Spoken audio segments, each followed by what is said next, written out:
right, Bear. So your GPA is below a 2.0.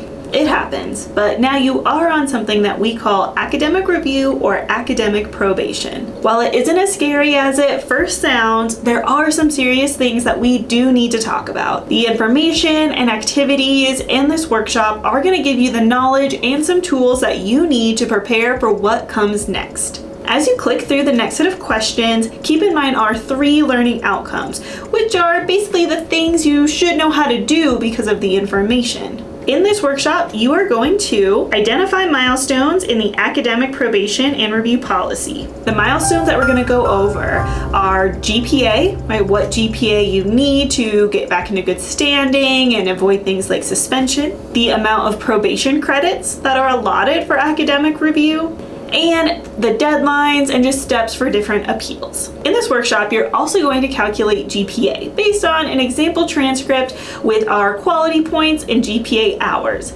You're going to do this so that way you know what to look for on your own transcript. And finally, in this workshop, you are going to describe strategies for raising your GPA. You're going to do that by responding to questions on what worked well in the past and what things you might want to change. And you should also incorporate the resources, departments, tools, and ideas that you learned throughout our student academic success content. All right, let's get started on your road back to good standing and raising your GPA.